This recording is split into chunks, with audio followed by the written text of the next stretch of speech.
All right, this is a big one. We're about to make the leap from the concept of forces doing work to the concept of energy. We'll start with the idea of net work. If multiple forces, force 1, force 2, force 3, etc., act on an object as it moves along a path, each force could potentially do some work. The work done by force 1 would be given by this integral along the path. The work done by force 2 would be given by this integral along the path, etc. So a separate work integral for each force possibly doing some work, positive, negative, or zero work. The net work done on the object is simply the sum of the work done by each force. So the net work, the sum of all the works, would be work 1 plus work 2 plus work 3, etc. These are each scalars. Each work is just a positive, negative, or zero number. So we are summing up those values here to get the net work, which could also then be positive, negative, or zero. Okay, but since the net force, the sum of the forces, this vector sum, force 1 plus force 2, the sum of those vectors, since the net force is this, and since the integral of a sum equals the sum of the integrals, the network can also be written as follows. The network is the sum of, this is work 1 plus work 2 plus work 3, etc. These three integrals here.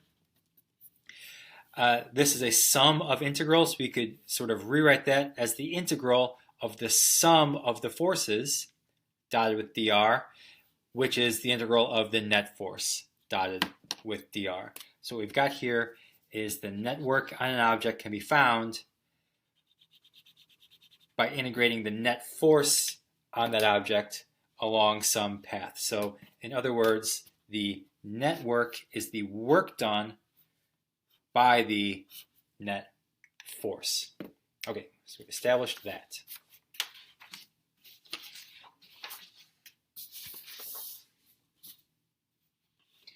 Now let's continue on to one of our grandest results, the work-energy theorem.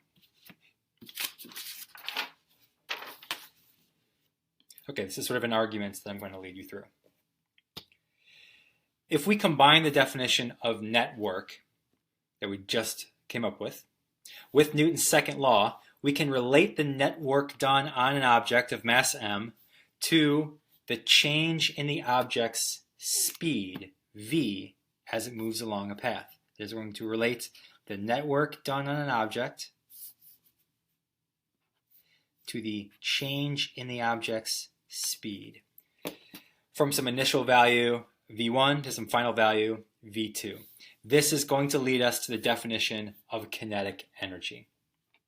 So we'll start with the definition of net work and replace the net force using N2L.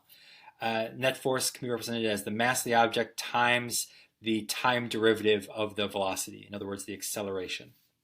So okay, net work is the integral of the net force on the object dotted with dr along the path that's moving on. So I'm going to leave off the word path here instead of writing it over and over again, but we understand that this is a path integral. And net force there we're going to replace with m dv dt. So utilizing Newton's second law right there. Okay, now we're going to rearrange this integral a bit. Mass m is constant, so it can be pulled right out of the integral.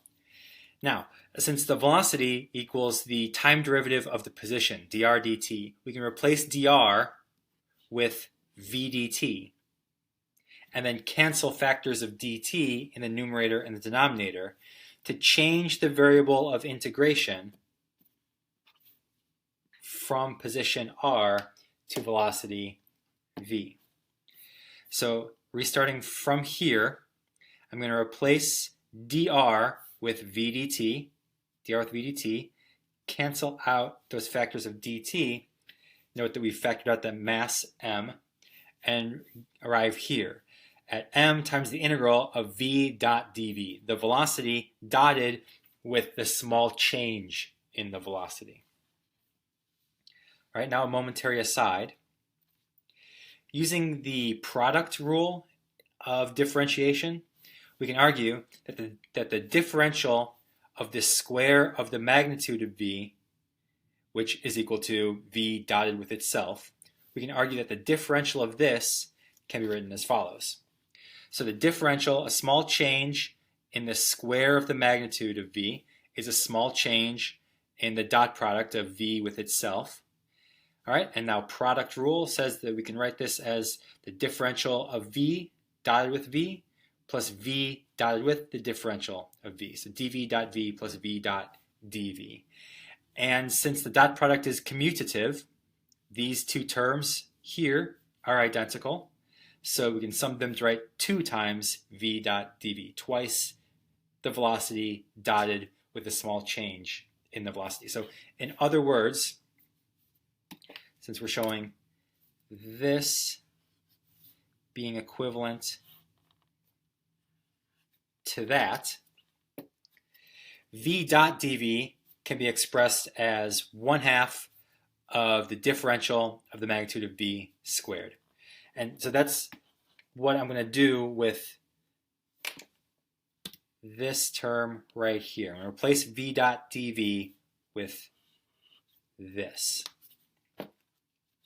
And our integral becomes. Okay, the net work done on an object equals its mass times the integral of v dot dv. The integral of v dot dv can be replaced with 1/2 the integral of d of the magnitude of velocity squared. So 1/2 m times the integral of dv squared. If we sum up all the changes in v squared, if we sum up all the little changes in v squared, we just get the big change in v squared, delta v squared. So that is 1/2 m times the final value of v squared, v2 is our final velocity, minus the initial value of v squared, v1 was our initial velocity. And if I distribute the 1/2 m to both those terms, I get 1/2 times the final value of the velocity, times the final value of the speed squared, minus 1/2 m times the initial value of the speed squared. And this combination, 1/2 times the mass times speed squared, this appears to be of interest because the net work done on an object turns out to be the change in this quantity, the change in 1/2 mv squared. Apparently, the net work done on an object is equal to the change in the quantity 1/2 mv squared. And we're going to give that quantity a name. We're calling it kinetic energy. So this will be the final value of the kinetic energy of the object, K2, and this will be the initial value of the kinetic energy of the object, K1. Capital K for kinetic energy. There we go. We've just defined kinetic energy here. There it is, the first appearance of energy. And we see that it came out of this work integral. Starting with the idea of work, we find an important seeming quality and we give it a name. We name it kinetic energy. The SI unit of this quantity is going to be the same as the SI unit for work, since net work is just the difference in K, so K must have the same units as work. So Newton meters would be an accurate unit for K, but because this is of such great importance, because energy will be of such great importance to us, we're going to give this unit a new name and call it a joule. So 1 Newton meter will be equal to 1 joule. They are equivalent SI units. A Newton meter and a joule are the same thing, but we typically reserve Newton meter when talking about work and joule when talking about energy. So if the quantity is a type of energy, we say joules. And if it's a type of work, we say Newton meters. And we recognize that they are equivalent to each other. So, in conclusion, we have here the almighty work energy theorem, which states that the net work done on an object by the net force acting on the object along some path, The net work done will be equal to the change in the kinetic energy. The net work done on an object is equal to the change in its kinetic energy, giving us a new answer to the question, what do forces do? This goes all the way back to where we started this discussion of work and energy. Where'd it go? Aha! Going all the way back to here, back to part 1 of this set of notes, the 3 things that forces do. A force at an instant causes an acceleration, a force acting over time transfers momentum, and I suggested back here that a force acting over a distance was going to transfer energy, and now we've shown what this means. Now we've arrived at the demonstration of this transfer of what we call energy. A force acting over a distance can transfer kinetic energy to or from an object. Transfers kinetic energy, K. Good old Ewok here. The net work equals the change in kinetic energy.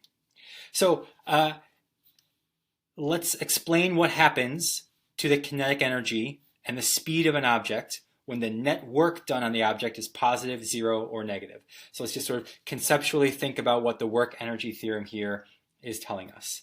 If the net work done on an object is positive, if the net work is positive, then the delta K is positive, telling us that kinetic energy increases. If the net work is positive, kinetic energy is increasing, and since kinetic energy is given by 1/2 mv squared, if kinetic energy increases and the mass stays the same, then the speed must be increasing. The magnitude of the velocity must be increasing, indicating that your speed increases. You speed up. As simply as that, if the net work done on an object is positive, that object speeds up. If the net work done on an object is 0, then the change in kinetic energy is 0, meaning that the final kinetic energy is the same as the initial kinetic energy, meaning that K was constant. It didn't change, indicating that the speed was constant.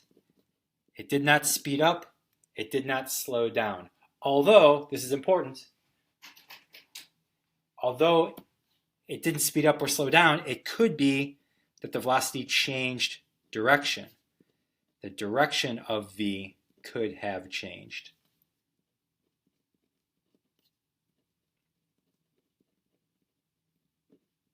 An important caveat there. Let's note quickly why that is. Suppose your displacement vector was that way, but the net force was this way. If they were perpendicular to each other, if they were at a right angle like this, then you wouldn't be speeding up, you wouldn't be slowing down. The force is not supporting or opposing the displacement at that moment, but you would, of course, be turning. You would be turning to the left like that. So at this instant, the force is doing 0 work. The net force is doing 0 net work, but the object would be turning. Not speeding up and not slowing down, but could be turning. Lastly, if the net work done on an object is less than 0, if it's negative, if net work is negative, then delta K is negative, indicating that final K was smaller than initial K, so K decreases. Net work decreases kinetic energy, indicating that your speed decreases, you slow down. So if the net work done on an object is negative, that object slows down.